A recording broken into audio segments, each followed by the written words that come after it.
volumes for YouTube. Sorry, Wander.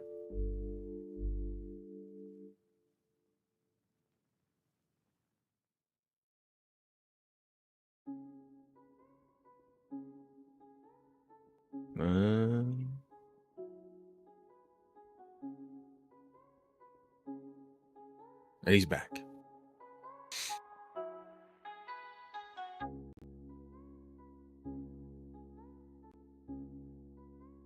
Tina. How you doing, Tina? Lunas. Wander, Christy. Sisters.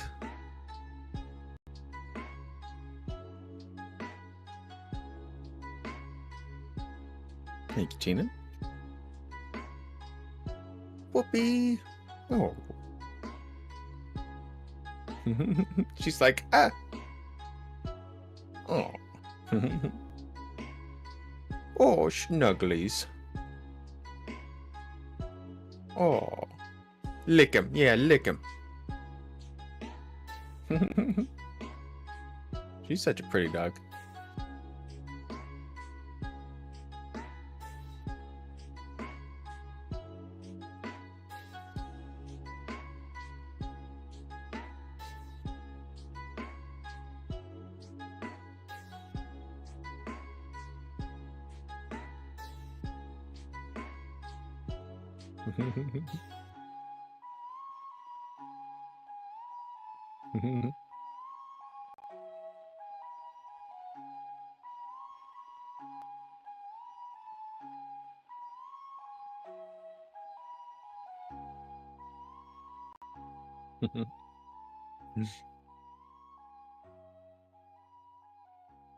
Oh.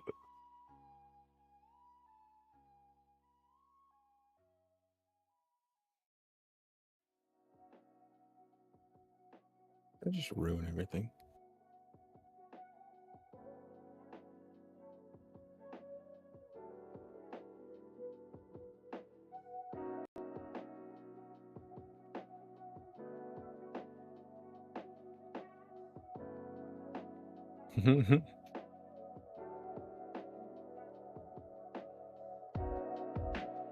Ooh. Ugh. Oh, that's so How's that? annoying. Can you hear me now? Yep, so you can hear me now.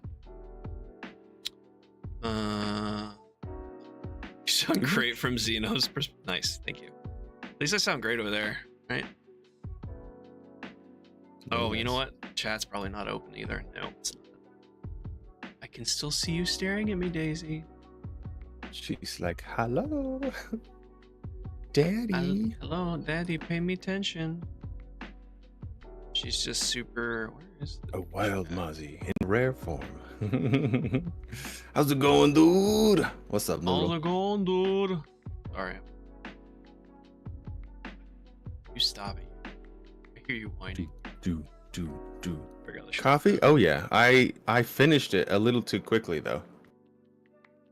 I actually left my coffee over in the house. So no coffee for me today. I got Daisy to make up for Hey, me. Noodle. How you doing? Oh, open those eyes. Shoot caffeine directly into the orifices. Whew. Ugh. I told Zeno I am very disorganized today, so yeah. Be forewarned, everyone. Well, good morning. Hi, hello. Good morning. Good morning. Good morning. How you doing this morning, Zeno? What up to? Oh, I woke up, and then I took a shower, and then I sat down. That's about it. Sounds like a good morning. It's decent, you know. Good morning, or whatever. Or whatever. Yeah. Nailed it. Guten Nailed it. Morgen. Or whatever, you know, it's close enough. Ready to talk about some Dresden? Some full moon? Dresden. Oh, I'm ready. I guess we should let Percolating. anyone new here know what's going on. Hi, my name's Wolfman Mozzie. This is my lovely co-host, Zeno. Xenocide. I'm Zeno. His link is How up are above. you? You should go click it. Check him out. He's awesome and handsome, as you can see. Anyway, We are reviewing chapter 6 through 10 of Full Moon, the second book in the Dresden Files series by Jim Butcher. Left You were us at saying- a bit of a cliffer. It did. Cliffhanger. You were saying you really enjoyed this chapter. You couldn't stop reading. I mean, that cliffhanger was just like, how dare they do that, you know? And we have to stop. So I was like, nah, I gotta know what happens. I next. should have. I'm always worried about reading ahead and like for our discussion talking about things that haven't happened yet and being like, oh. But now I'm just gonna not do that. I left it till last minute and I hate doing that. So 3-minute break. Oh, the linen. Very nice. Hopefully work's not too bad, Wander. Thank you for hanging out. Back to a shift today. Yeah. Oh, right on. Feeling will get This worse feeling when the will get series worse. goes on. Oh, I bet. We'll be able to put it I down. bet. I'm just gonna keep reading as much as I want and just skim the chapters before we talk about it. I think Yeah, it's and a then better just way to go do it. back. And, Yeah. yeah. So like you said, we did leave it a cliffhanger. And chapter 6, we get right into it with Dresden on the ground, knee in his back, gun to the back of his head. And come to find out, it is not the dark-haired woman. I don't think we got the dark-haired woman's name. The one he saw, the head of the Alpha group. Yeah. The holy teen werewolf Batman, whatever the quote was last chapter. Nerd squad of leathered up kids. Something like that. It's a Muppets. Evidence of Muppets. Uh-oh. Oh, gotcha. But yeah, it turns out it's Murphy. And Murphy's like, Harry. No, she's like, how dare you, jerk? You said you were gonna keep me in the loop and whatnot. And he's like, yeah, but I found stuff. And But I didn't have any time. Yeah, and but she showed up at the same place anyways. right. And he's like, how did you know how to get here? She's like, Which "We were now being makes followed." sense. Because yeah, the lady before was like, somebody tailed me here. And he's like, what? How did you know? Yeah. And it wasn't It was him, it was Murphy. Yep, that's a good call. I didn't think about that. And he let Murphy know like what he found and that he didn't think they were the group of killers and whatnot. She was like, okay, well. And then that was pretty much they just kind of have this like back and forth, and she's like, "You're keeping me in the loop." It's like, "Yeah, okay, I'll keep you in the loop." And then she just kind of left. I don't know if she stayed and like did some snooping around. Oh, he did go back inside to get his blasting rod. I do remember that. But that was kind of it. They just kind of like left it and like, okay, well, I'll do my research. And he's like, don't leave me in the dark. You make sure to give me that research. And okay, all right, I'll get you your research. I'll get you. Yeah, he's so nervous. We're doing a little book right now. Think cutie. Evidence of Muppets. Ooh, She had to evidence of show off Muppets. Cosmo. That was Cosmo. Okay. But they agreed, and he said that, okay, I'll get you your information on your desk and whatnot. I won't like go behind your back and stuff like that. And then she makes her don't you start. I hear you. And then he makes his leave, and he's like, well, I don't really have a lead anymore. Like, this is kind of all I had, so might as well gather knowledge instead. And what's the one? I was gonna say one person, but that's not really accurate. What's the main source that Dresden gets all of his information? Good old Bob. Good old Bab, which last we heard from him, or yeah, I guess last the book talked about him. He got back from a sorority party that he turned into a wild orgy party. He sure So did. That's Bob for you. that's Bob for you. It has been a couple of months.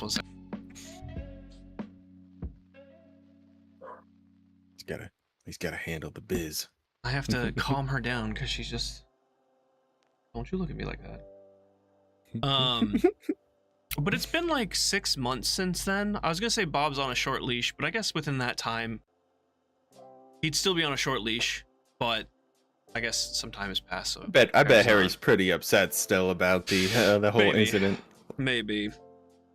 But yeah, Harry goes back to his apartment. It kind of describes the apartment again, very old school. It's in the basement of a apartment unit. I There's think it gave more of a better description this time. a little bit, like yeah, because all the furniture got destroyed from the demon, and so he had to like replace everything. So he kind of gave you an idea of his taste, more wood, lots of solid wood. Yep. Yeah, and then he's got tapestries just covering all the stone walls essentially. Yeah, the floors that had been burned by the acid. He just got as many tapestries as he could just to cover them and like for rugs and stuff. Yeah. I like in my opinion, it describes the lighting a lot better because there's at least one window on every wall and it's high. It's upset because they're in the basement, obviously. It's upset and it has kind of like the street level to let in light. To me, that kind of gave it a more, I don't know, more earthy kind of tone to it. I think it helped the description a lot, and I really liked it. Yeah. The textures and colors, yeah, that Christy mentioned. Yeah, I really like that. That was the texture, like the fabric, and I don't know. It seemed very nice and like homier this time. Like you could, get a grasp on the living situation there. Right. Kind of cozy. Exactly. And then it kind of describes a little bit about the floor plan and all that. But he goes down to and then he has dinner. I forgot. I almost skipped one of the most important parts. He fires up the wood stove. No electronics, because wizards break electronics. Or they fail around them, I guess, because of the magic and everything. But he fires up the wood burner stove and heats up a meal of SpaghettiOs, grilled chicken, and toast. You're fine. And a can of Coke and splits all of it with Mr., including the Coke. I was like, yes, Mr. is the dog-sized cat. So larger than most. Larger than most, yeah. That's a big old cat. That's a big old cat. And then he goes down to his laboratory. Mr. loves Coke. He does love Coke. Such a weird visual of a cat drinking Coke. It's pretty great. I really liked the description of like how Mr. is like, well, this is my apartment, and I guess you can live here now. All right. Yeah, he allows him to. He found him in a trash can, I think, right? As a kitten. Yeah, something like that. Yeah. Yeah, and has allowed him into Mr.'s family, and therefore allowed him to stay in his home. Yeah, then he goes down to the laboratory, which is under like a hatch that's hidden under one of the carpets, and goes talk to Bab, who is is it air spirit, I think, that inhabits a human skull. It was air spirit. I think so. Something like that. Yeah. Dumpster. Oh yeah, Dumpster and his tail is missing. I forgot that his tail is missing. That's right. Very Bobcat-like. Yeah. And then we get to talk to Bob. I don't remember. Yeah, there's 2 potions that Harry wanted to make with help of Bob. There was I don't remember the name of it. It was like essentially the magic version of an energy drink. Is it a pick-me-up potion? Yeah, it's like a super coffee, like a night's sleep in a bottle. Yeah, something like that.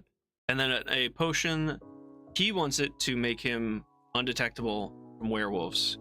And they kind of like settle on a middle ground of just like a kind of like hide in plain sight potion, it sounded like. Yeah, like blend into the background kind of deal.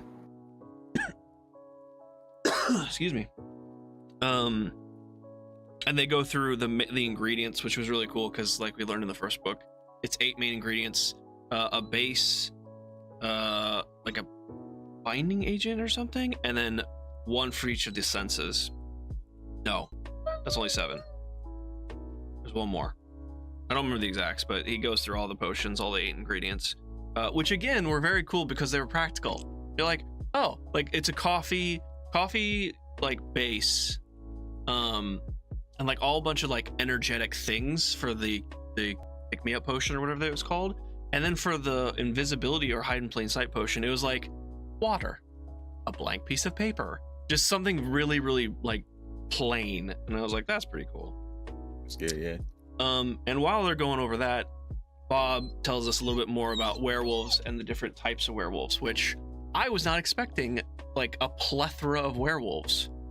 I love this. Yeah, this was awesome. Just it like was how so many cool. different like varieties or things that are different between them, and how many like could, you know, there's the loup-garou, there's the Yep.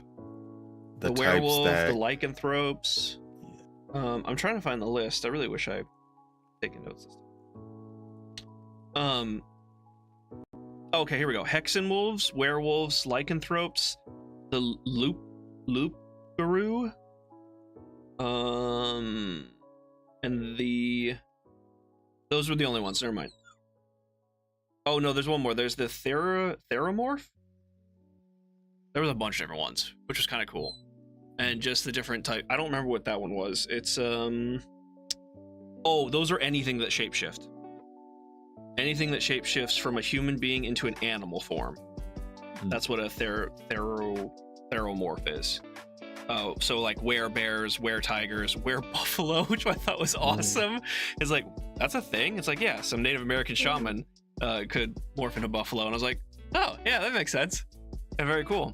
But it was cool to see the different types of, like, most of the werewolves weren't like werewolves that we would think of. Like, some of them were ones that could, some were cursed into changing shape, which were the Hexen wolves, I believe.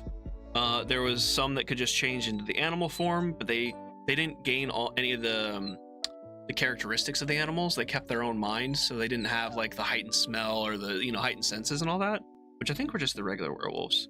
But yeah, those were super cool. Oh, my favorite, and I don't remember if it's the Hexanthropes. Let me see if I can find it.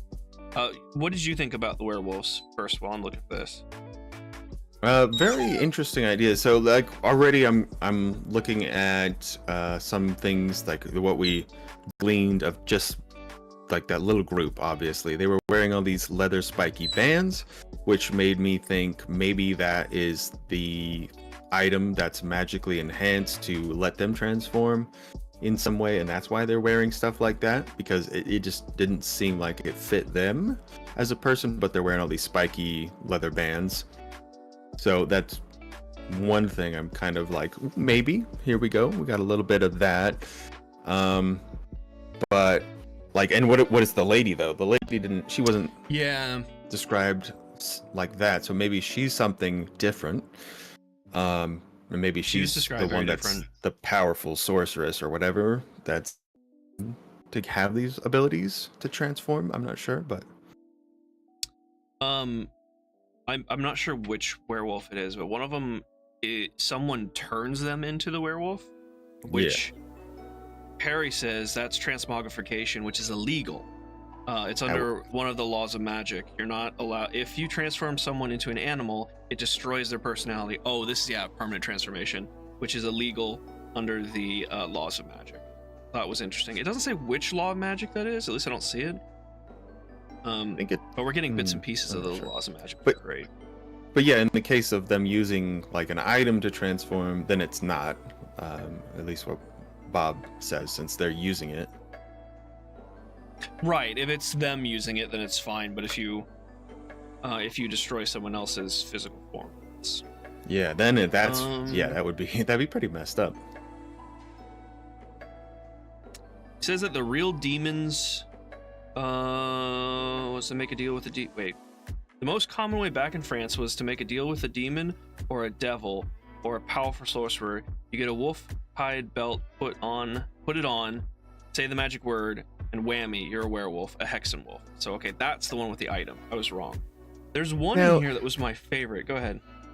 No, like these murders though, because like it sounds like in that case you wouldn't need a full moon to transform, right?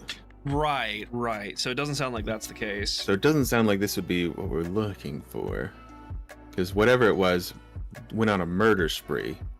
seemingly for some sort of reason, of course, but then maybe more people got murdered in the process because, I mean, you know, a dozen people are dead.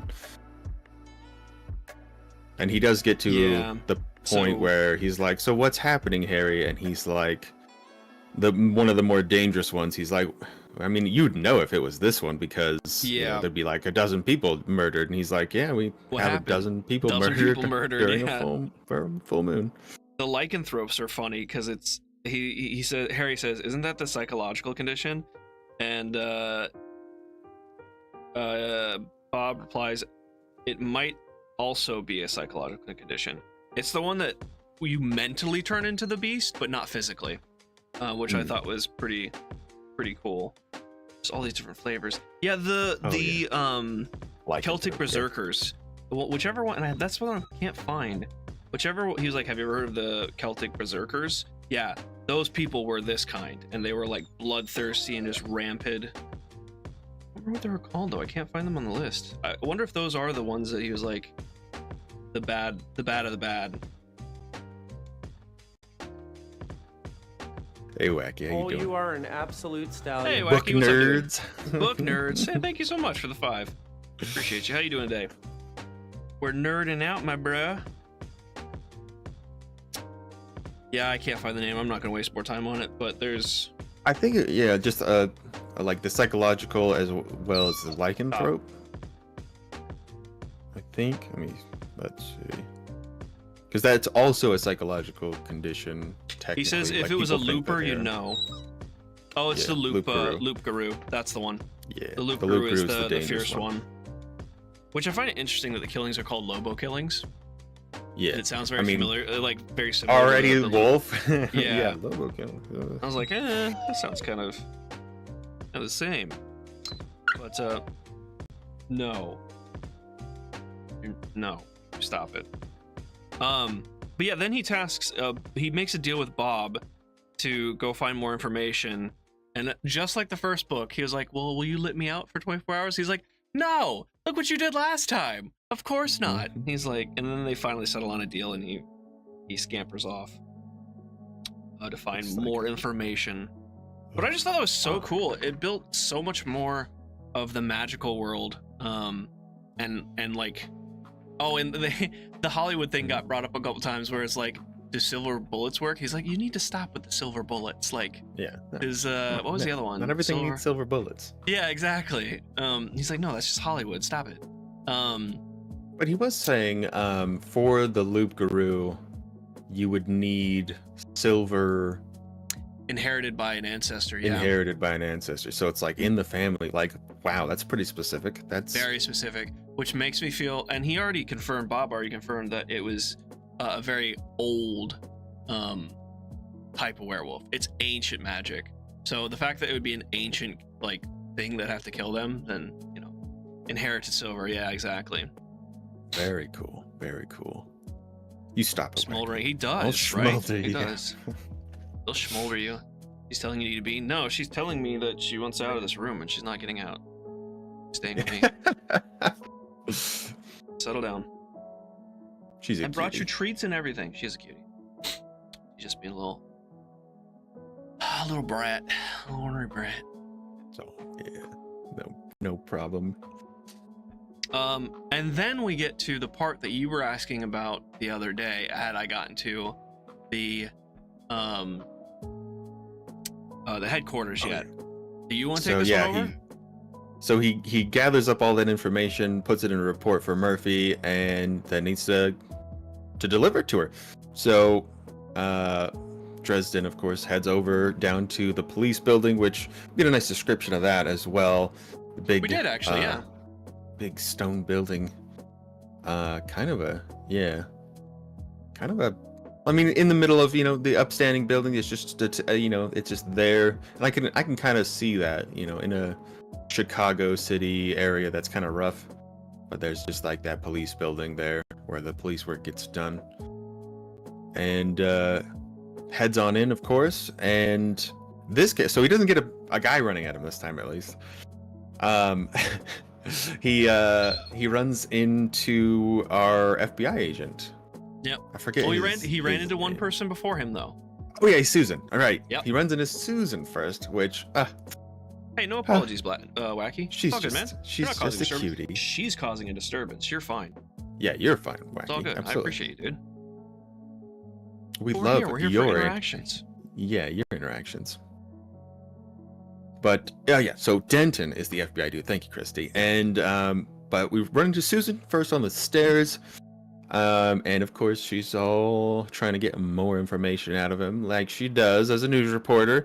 And she was there for her own reasons, of course. So, but it sounds like she's doing something good, and trying to help Murphy out, because if they're gonna fire Murphy, because Murphy's in that bad situation right now with internal affairs, which She's upfront isn't good, about it, that's and yeah, she's upfront about it, and you know she's doing something that is respectable at least. So for once, Susan isn't, because Susan, in my mind, is just like there for her own benefit, you know, her own career. She is. She's not like sleazy about it though. Yeah, Like I well, feel she's like not some sleazy. reporters are like, oh, this is like in stories and overgeneralization, but I feel like they're sleazy and they manipulate and lie to get the information. She is very upfront about it. She's like, hey, I'm hot, you're hot, I want information, I can maybe get it out of you. So, you know.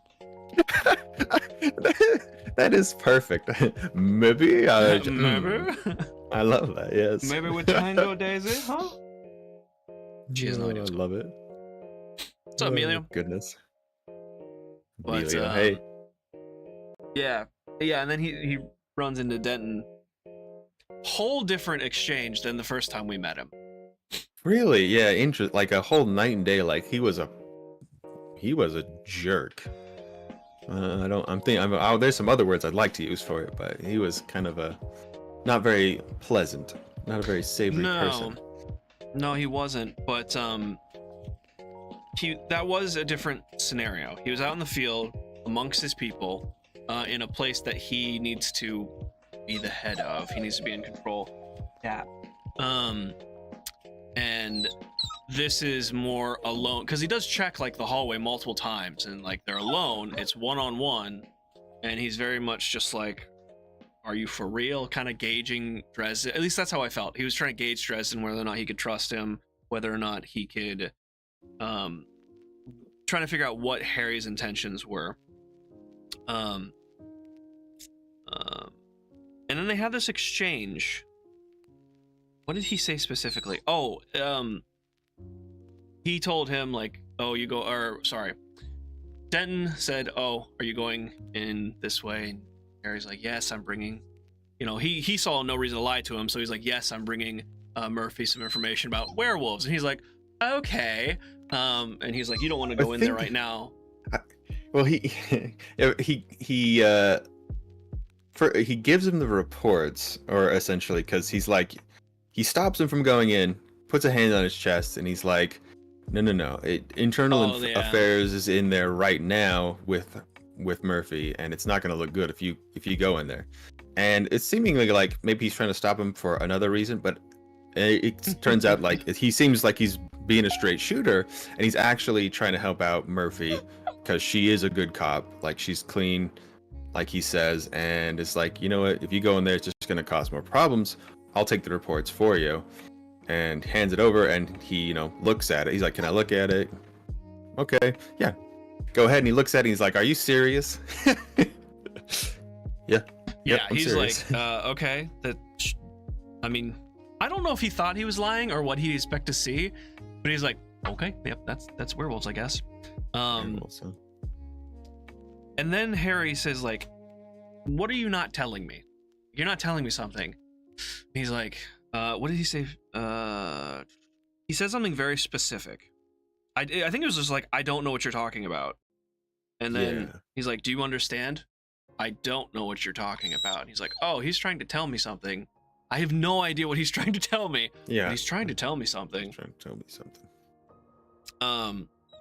I hope you like fiction. That's what he said when he gave the reports. I hope Yes, you like Christy. fiction. Hope you like fiction. So good.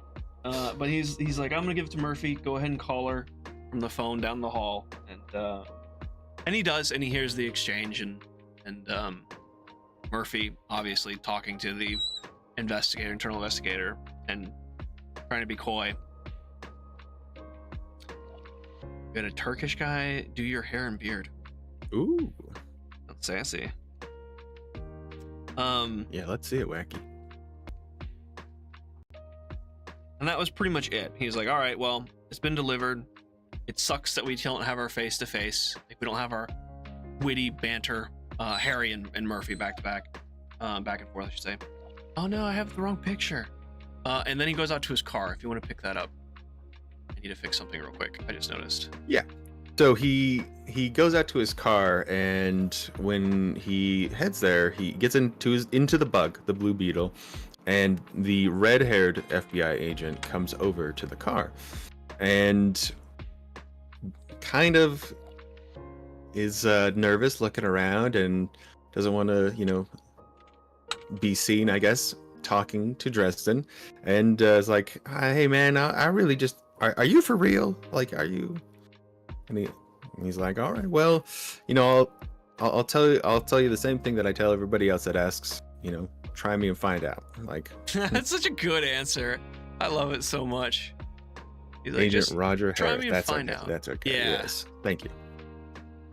And essentially, he's like, "Well, I got some information for you, but I can Hey, stop.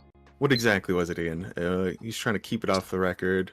Yeah, Kind he's of like, I want hush to hush, but he hire wants him you. to work for him. Yeah, he wants to Yeah. hire him. And it's just like, oh, you don't actually want to hire me. You were sent out here by Denton, and you're a terrible actor. It's like, you're very new to this. And he's like, oh,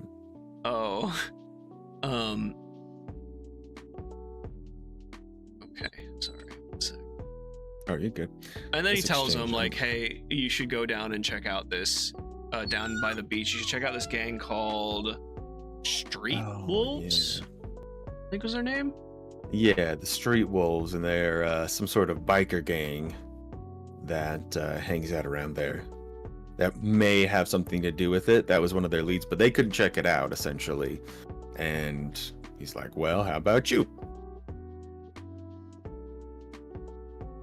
So he, I mean, it's something. It's better than the absolutely no other leads that he's got. So It's true. he's gonna go ahead and do that. Yeah. He doesn't have many other leads, so he's like, all right, well, that's the one I'm chasing, I guess.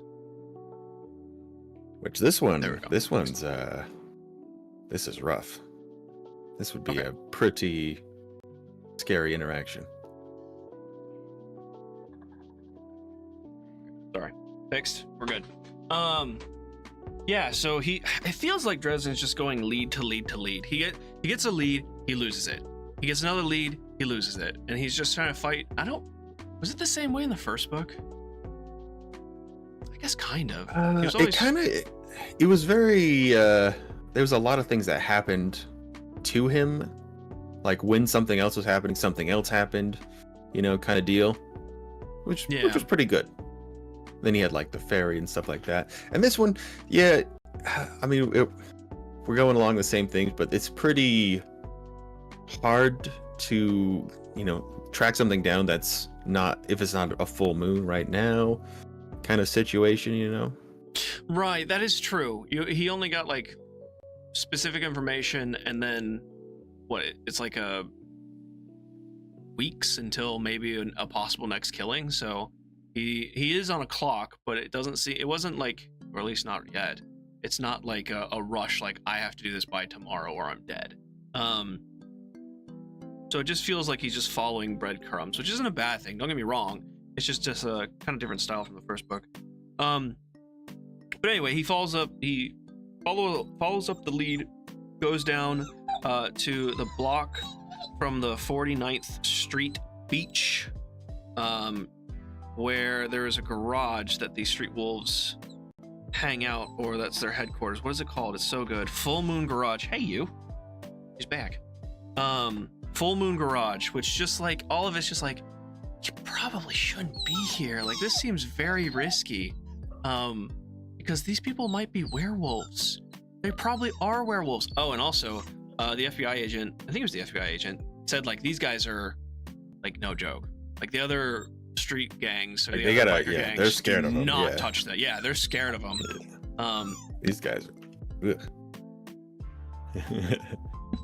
Lord, he's just a child. You're a child. Aw. Go play here. Yeah. Right here.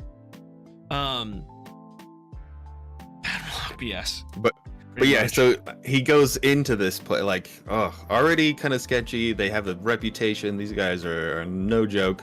So, approaches this building. The garages are all closed, and goes on in through the main door, which he pulls open, no problem. And it's just a black room though, just a No, you are dark not getting your room. treat bag. Get out of here. I know what you're doing. She's like, Monster. oh, I'll get you. She's gonna get him. So yeah, he goes inside and it's just pitch black in there, and he's like, so this whole interaction, Which is just already, is like- freaky. That's not a good sign, because when he went in the warehouse, it was pitch black except for the group had like a lantern on them or something. Yeah. So at least he was able to sneak in and kind of know where they were, but like this is just a black room. His eyes haven't Yeah. adjusted yet to the Nope. the darkness. Windows are shaded out, and he's like adjusting. You guys ever been like in pitch black and you wait a second and then your eyes slowly adjust? It's everyone has done it, but he's doing that. He's trying to use his hearing, which we already know his hearing is like spectacular. His other senses are phenomenal. So he starts listening and he hears like cloth moving or like clothes moving, rustling. Jesus, calm down. And so he knows he's not alone, and he's like, the first thing I should say is, really, I'm not a cop. That's probably good information to send out here immediately. So he's like, I'm not a cop. And then a voice responds, a male's voice, and he hears a shotgun, like the cock of a shotgun. He has his hand on his blasting rod, and there's this standoff moment.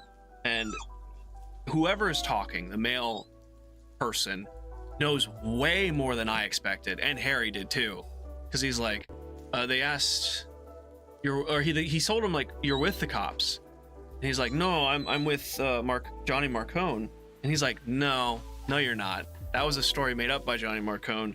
You're with the cops, and he's like, shit, they do know what's going on. And then another voice comes out.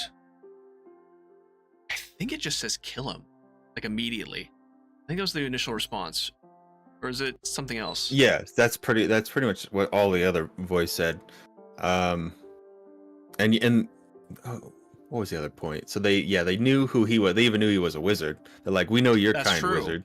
Yeah, that's true. Yeah, we've heard about you. So they know he's no joke. They know like, okay, these guys are definitely no joke. And then just out of the darkness is the female voice that says, Oh, kill him. and he did ask them, like, do you know anything about the killings? Yeah, about the And killing. So as everyone soon as he says froze. that, they just freeze and then kill him. Yeah, And then everyone And starts then- chanting. yeah, and that he said like the energy in the room started building, and oh my god, you just need to chill out. And then everyone's got ferocious, like this little monster. That's right. And he made him initially, so they were having that standoff where he had his hand in Later, Wacky. his duster on his rod, and he Yes. told him to raise his hands up. So he Yeah. raises his hands up, so he's got his hands in the air, but he did force or put his energy into his shield bracelet, his new shield bracelet. And he also mentioned that he had a ring on with enough force in it to blast somebody. Yeah, essentially, if you punch someone, you could use the energy of like 2 men his size or something like that, is what he said. Yeah. And then everyone just like rushed him, and he used like the defense bracelet. I don't remember if the shotgun hit goes him. off. Yeah. It went off. Yeah, Did it hit him? It hit the Okay. shield. Oh yeah, So he because it blocked slammed it. against the wall. That's right. Wasn't enough 'Cause to the break shield the didn't shield, break. but he said it heated No. up the bracelet at least, and then he booked it. It immediately just started taking off to the door, and then a big guy tries to get in his way, and Well, the other thing, when the shotgun went off, he got like the first actual sight of the people around him, and they were like yeah, half naked to naked people that were just like feral. And like Christy Yeah. said, there was beds in the garage. It looked more like in my mind, a den, or just like like a den. for just like animals or something, which I mean is kind of And then he saw all their eyes as well when they were chanting, all glowing like dog's eyes in the dark. So you could see the light shining off their eyes, all creepy. So their eyes were glowing. So they're definitely some sort of werewolves. And so then they try to blast him, and at least he's got his bracelet, so he's able to deflect the blast. And then everyone starts freaking out trying to kill him. So he's got to take off towards the door. And then one of the big guys gets in his way, of course, but he uses his ring to smash his face into his head, basically. just destroys him. And he slips by, and then he hears someone saying, "Stop, stop." And he looks back, and it's this guy, I think his name's Parker.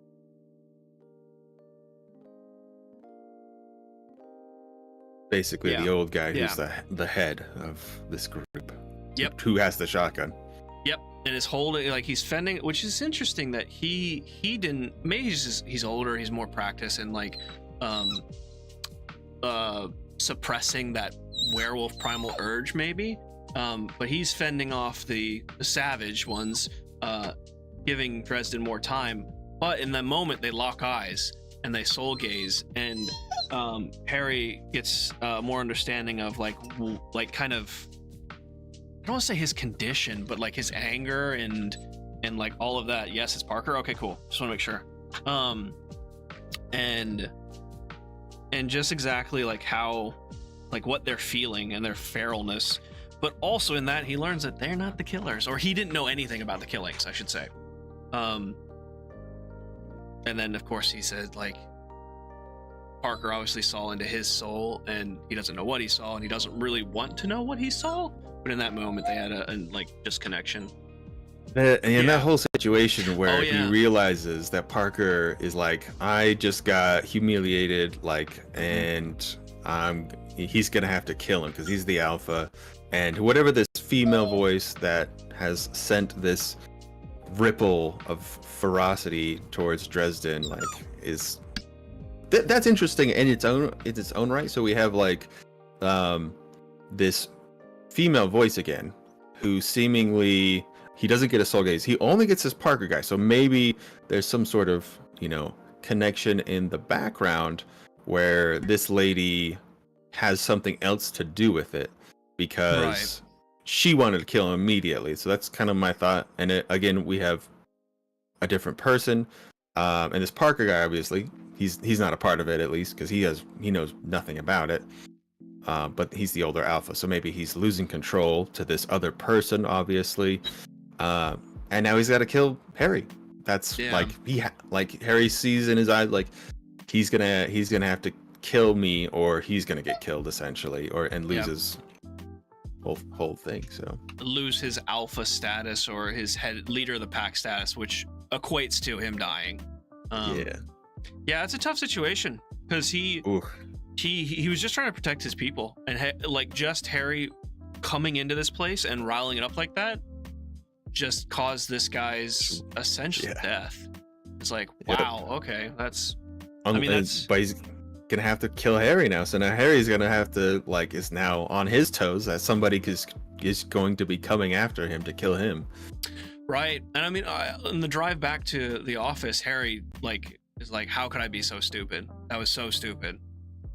But I mean, I feel like he was blinded by love. No, he did it for Murphy, and he seems to he'll do anything for Murphy to get her, Parker, the alpha, to get her name cleared and get this resolved for her. But he was reckless. That was even without casing the joint at least. Yeah, not even it was very quick, just kind of like, all right, well, I'm going in, baby. And he's a badass, I'll give him that. I mean, he did get shot with a shotgun and he smashed through one of them. He did. He took a werewolf on just head on. Then he's and talking about. Maybe I a just saw the setup. Good line. point. Yeah. That is a really solid Oh, that point. is a good point. I didn't think about that. A setup trying to get rid of him because they knew that those guys were dangerous. But if he was a sham and not a real wizard, yeah, he'd be dead right now. He would be. Oh yeah, out. 100%. He would be absolutely destroyed. I'm glad I see this line because I wanted to write it down in my notes, but I lost track of time because I love it so much. He was talking. This is Harry, considering like I could kill Parker, like I could take him, but magic's not used for that. Like, and then he goes and explains like how a baby's first laugh is more powerful than any firestorm a mage can conjure. I was like, damn, that's so strong. And how magic's just used for life, or it should be used for life. But then you get to the black magic, and black magic can very obviously be used for harm. And in the line it says, that was black magic. It was easy to use, easy and fun, like Legos. And I was like, oh, Like what a Legos. good comparison. Because he was just talking about how hatred can be used for magic, which is the black magic side. And it's easy and it's fun. And I was like, wow, that's such a good comparison. That little line just blew me away. I loved it. It was my favorite out of the whole chapter. And the okay, yeah, and there's his first teacher. Yeah, I think we did. Oh, that's right. Oh my goodness, yeah. So Bob, wait, okay, jumping back. So Bob mentions his old master, like, and brings it up. It really pisses Harry off. Oh yeah, he just says his name. That's right. Yeah. That's it. He just says his name and he gets really mad. Yeah, that's true. I forgot And about that. some other girl's name. Oh yeah, it was. Wow, how did I forget about that? Yeah. So This is why I take notes. Justin was his first teacher. What was Okay. the? I think What I was the did girl's say, name? yeah. Christy. Yeah, and there was the female, Elaine. Okay. Elaine. Yeah. Absolutely. I don't think he really gives us anything else about Elaine No. besides that. And it was a huge crumb. That's okay. Yeah. Now you glad you saying it, brought I that up. absolutely remember it, but I just forgot to. I forgot it. Justin and Elaine. Yeah. Harry shut him down. So like Oh, we yeah, didn't he did. we didn't get anything more on her at least, but something wasn't it about his master and some sort of fire that he used or something like that. But it didn't really go into detail. It was just very vague.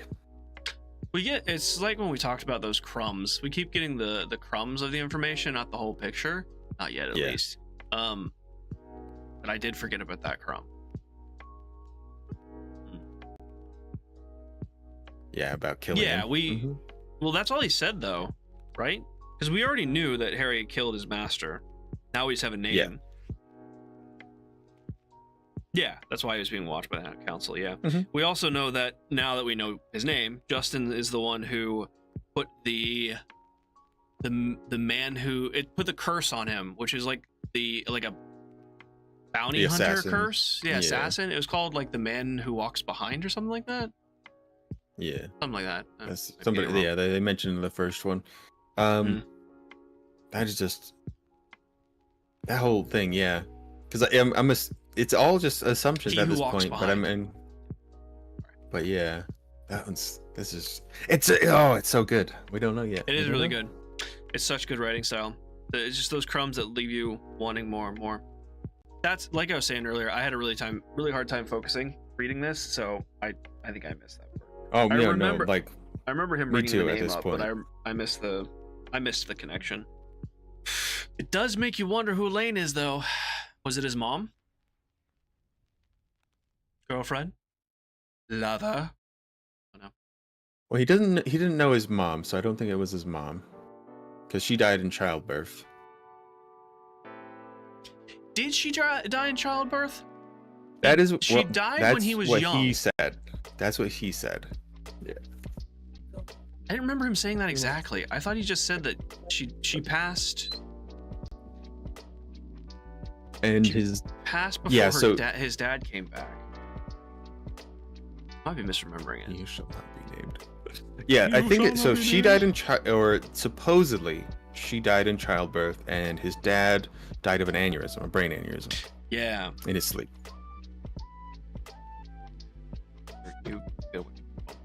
Yeah, according back, to the Wanda. doctors, he said. Christy, Yeah, and Christy's I'll like, not I'm not tell. saying anything because I'll never I know tell. that's We'll find out. I'm 100% in the camp of that's BS. It's total BS. Oh yeah, I think the same. I think when we get to what Noodle and Chrissy were saying, and even Remy, when the book series starts to like pick up, what is that, book 5? Oh my God, you were. Oh come When on. the world is Shit. the She was over- on my lap. overarching story where there's the Yeah. continuation instead I of think just that's like where- one-off. We're in the I think one-off that's where we're gonna sections get all right the now. details. We are on the one-off section. Yeah, lap puppy. She normally doesn't do this. She doesn't like sitting on laps. She'll like lay by your feet or whatever, but she's not a She's lap trying to dog. get closer to the treats. Look at her. She sure She's like, I'm is. She sniffing. absolutely is. She's smart. Look at her. You have Oh. a bone. You have 2 bones actually down there on the floor. Okay, where are we going? Where are we going? Huh? Where? She's like, where- maybe I can okay. get him. Oh, she's trying to look out the window. Aw. That's one of her favorite things to do is just to look out the window. Aw. Look how Yeah. big she's got. She's big, yeah. Sure, she isn't part hound. Maybe she's part goofball. Mhm. Sure. Part For sure. goofball. I'm gonna move this way so you can hear me a little bit better. Yeah. So he heads back to his office. He gets back to his office. And Harry, you know, is kind of contemplating things. Walks to the door, opens the door, and there's Johnny Marcone. And it's just like, oh, just one Yeah. thing into another. You're not climbing me like a tree. What are you doing? You can sit here. Oh gosh, she just latched on. Here you go. Just look at all the people. Hey, look. There's Is that the Christy. start of chapter 10? It is. No, he- it's the end of chapter. It's the end of chapter 10. No, it's the end of chapter 9? 9. It's the end of chapter 9. He Okay. opens. He opened the door. Mr. Hendricks, the big dude, his bodyguard's there, and Marcone smiled at me, but it didn't touch the corner of his eyes. Ah, Mr. Dresden, good. We need to talk. That's the end I love of the chapter 9. description. Just a Oh, yeah. smile, but his eyes are just like, he's just scary. Ugh. Yeah, Johnny is in his chair. All right, you want down? You want to stay up? You're not getting on the Sitting there, desk, yeah. okay? And this interaction, Hang on. this one is real interesting. Yeah, it's very different than the first interaction. Right. Because, yeah, they've had their soul gaze. They know each other very well. Right. You know, and this is, woof. I don't feel know. like you got the since- big guy being Since they intimidating. had their soul gaze, oh, she's back. She can't get away. Do you want to? Here, you know what? I'll give you a treat if you leave me alone. You want a treat? Come on, get down. Down. Down. Come on, get down. Sit.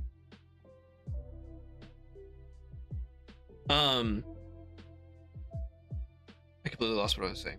Oh yeah, since they're soul gaze, I feel like the whole like back and forth kind of trying to manipulate each other is out the window. They at least for John Marcone or Johnny, or I think he just calls him John. Yeah, he just calls him John. I guess he still kind of does at this point. Like that's kind of an interesting thing here because he comes in and Oh, he he's does actually. That's true. got yeah. an offer for him here. And even like in the last book, he was like, I know I can't like offer you an amount of money to make you not look into this situation. Right. And because he was trying to get him out of it. But he's like, well, can't do it. So, but he comes and this is like a pretty stonking huge offer this time. Yeah, it's a once in a lifetime is I think what he said. He's like, ah, man, I would be good. It would mean that he would never have to do the investigate haunting of an ant or something, or hunting for UFOs or something like that. And that he could He would be live the life he paid, wanted yeah. to. Yeah, he'd be paid, he'd be taken care of. He would be able to do his magical research that he wants to do. He could use his time for things that he wanted and was interested in. And he only had like God. 5 hours required a week. Yeah, it's like you don't like have hardly to work at all. anything. And then when he's like starting to turn him down, Marcone is like, what is it? The hours? I mean, would we make it Yeah. 1 hour a month? Yeah. You know, 'Cause I like think it's like 5 hours a week or something minimum. yeah. And he'd like was gonna crank it down like it was 5 a month. That's what I thought. Okay, I was wondering if that was right, Christy. It's 5 a month. So it's only Jeez. 5 hours a month, That is crazy. and it's Can you imagine that absolutely work? nuts. That would be like, but he would be on retainer for somebody. I mean, you have to turn it down, like 100%. Yeah. Like I would have to do the same thing. This guy's a bad person. His money comes Well, from drugs and blood and all It's that blood, stuff. yeah. It's blood money. I mean, it's like the price of his integrity, I guess. The price of his loyalty, and his loyalty is to not the police, but Murphy specifically. And he's not gonna give it up. Which he kept calling him John, So, like yeah. over and over again, John. And every single time he said it, he could see something tighten in his face. I don't know if it was a vein pulse or something. He'd see visibly that he was getting upset by it. Oh, we put it in Discord. Nice. We'll check it out, Wacky. Selling his soul, basically. Yeah, pretty much. Yeah, selling his soul. Yep. And And then he Which is- goes at him. He goes at Yeah. Mr. Marconi, and like, oof, he rips He- into him. Marconi said something along the lines of, if we were in public, I would have you killed or something. And Dresden was like, no, if we were in public, you'd try. It's like, Yeah. oh shit. Okay. He's like, woo.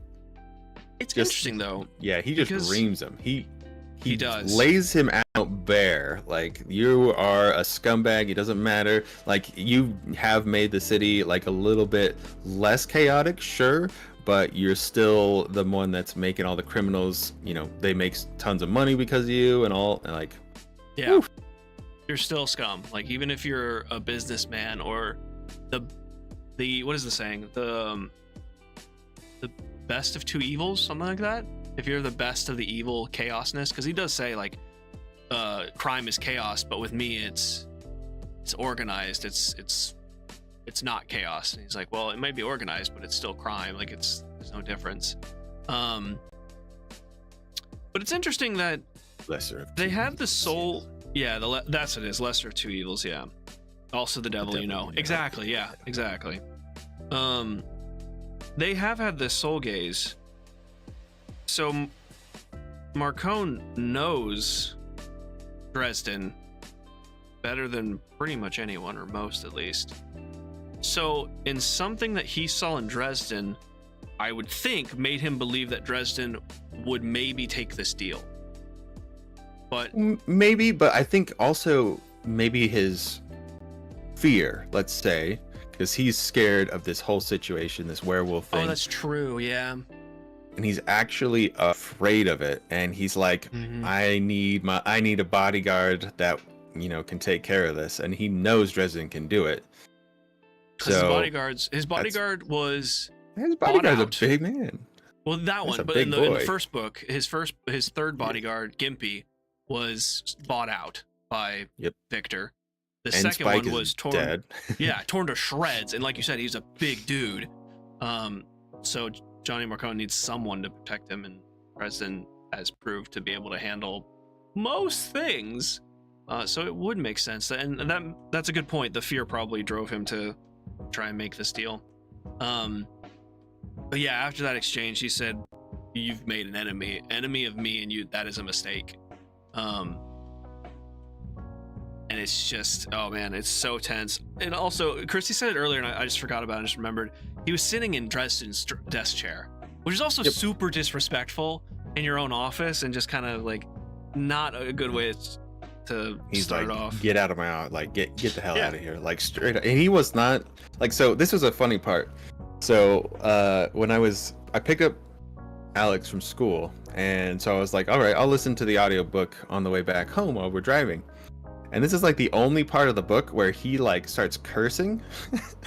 And he's like, you're a Oh, piece of yeah. shit.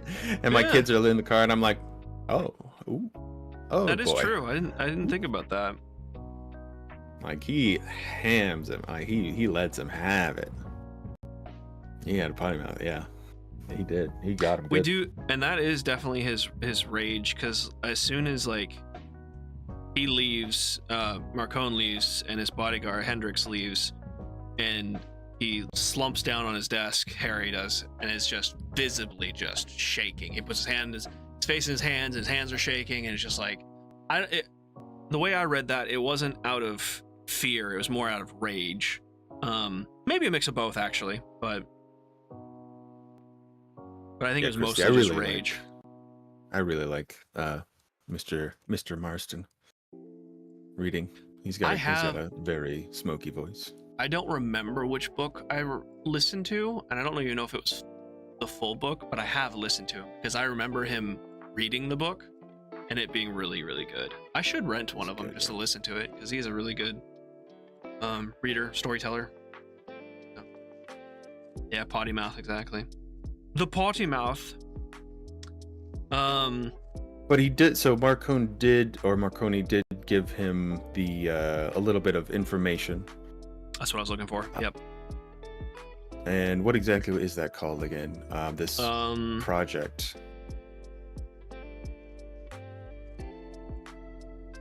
A name and a specific project. Let's see. I don't want to get it wrong. Yeah, I'm gonna look it up exactly. McFinn and the Northwest Passage Project. Yep, there it is. Right, I was looking too far. It's actually the last line. I sat down at the desk, forced thoughts of blood and fangs and agonizing death from my mind, and started looking for the name Harley McFinn and the Northwest Passage Project. That's interesting. Like, we didn't just get a name. The name is interesting, but though we don't know anything about it. Yeah. 1 second. Not yet, but Northwest Passage, which is, it's such an interesting, a bunch of words, like Northwest Passage Project. Like, what exactly is this? And this name, sorry. and what does it have to do with anything? So, Yeah, I thought the passage part was the more intriguing part. 'Cause we don't know anything about a name, but the fact that he wants to look into the Northwest Passage Project, which sounds so railroady to me, right? It's like I don't know. It just sounds interesting. yeah, like some sort of tunnel or something like that. That's what it sounds like to me. That's what I imagine. Might be an underground, because they're in Chicago. I don't know if Chicago has a public metro underground system like so many other big cities do. I can talk. I can't our English. But I think it does. So maybe it's something to do with that. I don't know. We'll have to wait till next week to find out. No, L they trains. have Oh, the race ELL trains. race trains. Okay. Gotcha. I've actually never been to Chicago, so Me I don't neither. know much about the place. Chicago's a swamp. Oh, a swamp. Okay. There you go. English is overrated. It's true. I prefer to speak in grunts and or peacock calls. Caw. Anyway. But yeah, that's the end of chapter 10 and the end of the 5 chapters, which go ahead. We got a little magic, a little bit, but nothing substantial. I want more. I need more Harry. Oh yeah, for sure. He definitely got himself in some tricky situations. Thought it was Dolphin. It was Dolphin. Right. I speak. Fun fact: Peacock's very, very distant cousin of dolphins. Oh, that's not true. I didn't know at all. Anyway, yeah, the dolphins are the peacocks of the sea. Did you not know that? Oh, of the sea. Of the sea. In the sea. Yes. Under the sea. Under the sea. We did get some potion making though, so we got a little bit more magic. Little bit of Bob too. A little bit of Bob. A little bit Bob's more always good. breadcrumb as well of his past. I wonder if that's how we're gonna get his past, is through Bob. Well, maybe like Morgan and the White Council side too, because that circle is really the main ones that know about his past. I feel like they're saving it for like another, like an event, a specific something is gonna happen. Probably. Maybe he doesn't work a case in the next book. Maybe it's some sort of like he's gonna get attacked by something. Who knows? I don't know. Maybe. I thought we were gonna get it with the White Council, their trial we still haven't in gotten the last book. Any white like that was No. so like I was like, oh, there's a trial. We're finally gonna get some white council, and then they're like, Hmm? no, it was fine because I saved the day. Ta-da! Huge So we trail didn't really get breadcrumbs, anything. yeah. No, we just got little breadcrumbs, a little more breadcrumbs, which is fine because we're gonna keep on going, keep on Oh trucking. yeah. And next, we're still good for next weekend for Saturday. Assume so. No, you have yes, something planned. We don't might. You? We'll just have to do it a little later. That's fine. Because I set up when I'm taking my son to his therapy, we're gonna actually play some Deep Rock Galactic. Ooh, okay. And apparently his therapist, he actually played it before, like he plays it too, like he's played it quite a bit. Oh, cool. And so I was gonna bring my laptop and hopefully get my old laptop out because it should be able to run that game. So we'll have two, and then he would have his, so we could all play together. That's awesome. It's very cool. All right. Well, per usual, if you'd like to follow us in the next 5 chapters, if you have any questions or anything, there is a Discord channel called Book Club in our Discord. You're welcome to join. We'll be back next Saturday. But this week, we haven't actually talked about this week's schedule, but we got week packed of gaming streaming action. We'll get some Hunt. We'll get some, let's see. Helldivers. Gotta get some Helldivers. Yeah, Helldivers for sure, because there's a new War Bond coming out. We'll probably try and sneak in some Deep Rock. That was a lot of fun. So, Yeah. and we'll try and Deep get some Rock. Last Epoch, and that'll probably be it for the week. Yeah, that's pretty. I But, think we're gonna do two days of Helldivers. Or are we gonna do that? Was that what we were doing for 2? We could try, yeah. Because the I'm not War sure Bond's if on that's- Thursday. We'll have to we'll have to because sit the down War and Bond. see. Because I know Hunt's pretty hot right now. We do need some more So- Hunt, baby. But yeah, just keep an eye on the Discord and our channels. Again, Xenos is linked up above, and vice versa. So check us out, and thank you all for coming. Thank Thanks, you, guys. Xeno, my beautiful host. Thank you, Mr. Mozzie, for having me. Absolutely. Take care, and we'll see you in the next one. See you guys.